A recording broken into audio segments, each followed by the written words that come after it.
Victory in an incredible fight on a massive card. I guess just talk to me right now how you're feeling about this whole experience and your performance tonight. It was a crazy experience, walking out there. It was a big crowd, fighting against Cory Sandhagen, getting that rematch win, just something I manifested for years. That's wild to me, bro. It's wild. It's wild. Yeah. I kind of wondered, so you mentioned it right at the top, the rematch, right? But I don't know, it almost didn't even feel like a rematch. You guys fought so long ago. It's really just a battle of two top contenders, right? So were you looking at this more of like, hey, this is a battle for position and, potential title shots, or did that rematch still mean something personal to you? No, it did mean something personal to me. That's the only one that's kind of like itched at me a little bit. That's something I like to be prepared for fights, and that's not how I imagined my debut to go. But it just so happened to be in such a big fight for a top spot, getting a win over him, chasing him down. So it's just crazy how it all worked out. No doubt. It was a spectacular fight. You injured him early on with the knee, and I saw you point at it. You're like, I kind of know. So you knew right away. Did that impact at all how you approached the rest of the fight, or did you just file that away and not worry about it?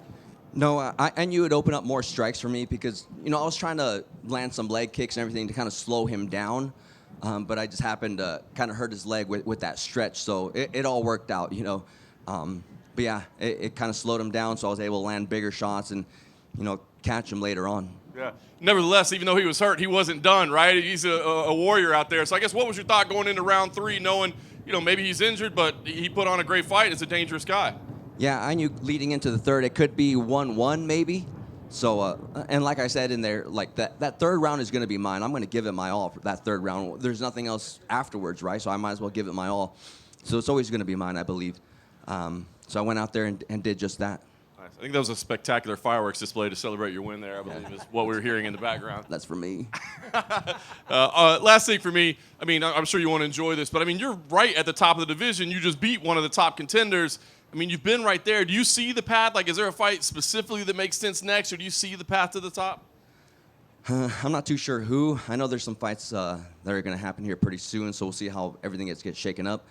But hopefully I can fight for the belt or the number one contender, at the very least, and we'll see by, I don't know, maybe the end of this year, early next year. So we'll see how things get shaken up.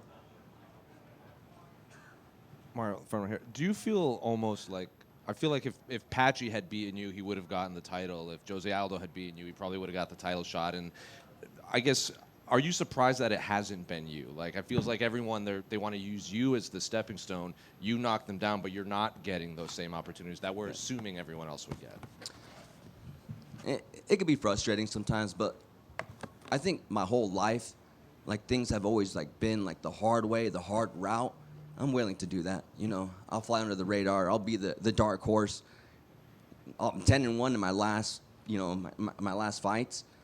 So, I don't know, we'll see. Maybe it's up to me to make some changes, be a little bit more, get a little bit more popular somehow. I don't know, get on Instagram, whatever I need to do, I guess. But in the meantime, I'm just going to keep winning. That's all I can do.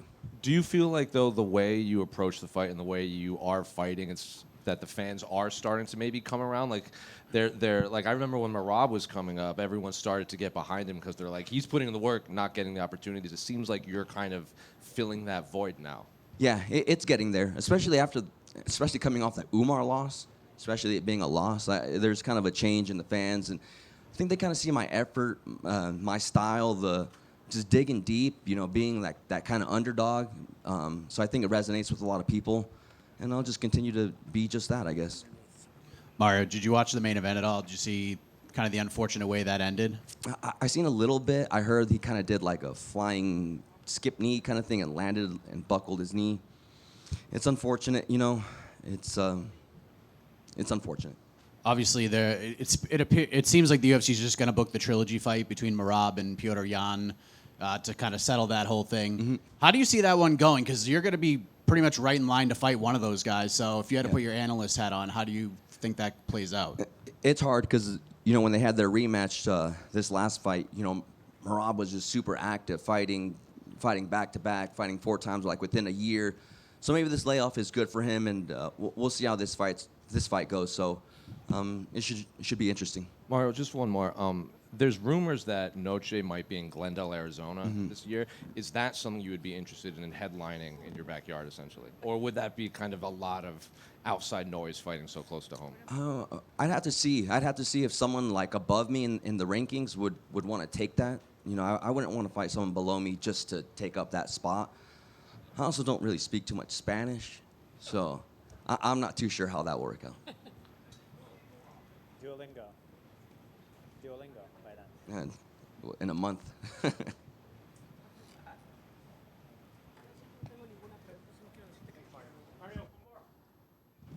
Sorry, bud. Happy belated birthday, and congratulations on a great win tonight. I wanted to ask you, the last time I spoke to you, I was really impressed by your humility and your willingness to learn. We were speaking about your defeat to Umar, and you showed a great growth mindset. And I thought tonight that you probably delivered your most impressive and complete performance. Would you agree with that? Yes. Yeah, I would say. This was a big one. This was the one I've talked about for years, so it came like, am I ready to show up, And I was. The narrative for me now coming out of that fight, just when I'm mulling it over in my head, is that Cory Sandhagen has been right there many times but hasn't managed to cross that divide.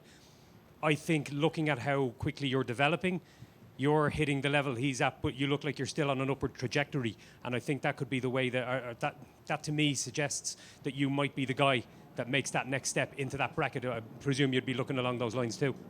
Yeah, absolutely. I'm just going to keep on training, keep on getting better. This is very motivational for me to get this win. And I'm so close. I'm closer than I've ever been. So I'm going to continue to get better. And surely doing it on one of the biggest cards of the year cannot do your chances any harm in that respect. Yeah, it was great. Congrats, brother. Thank you.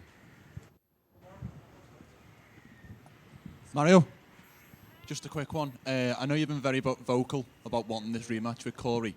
Does it feel how you expected to get the win over him? Yeah, I knew it would be super tough. I knew it wouldn't be easy. It would not be easy. It was tough. It was gritty. And I'm happy with my performance. I'm glad I got the win. It's off my shoulders, off my chest, and I can continue to go forward. Congrats. Thank you.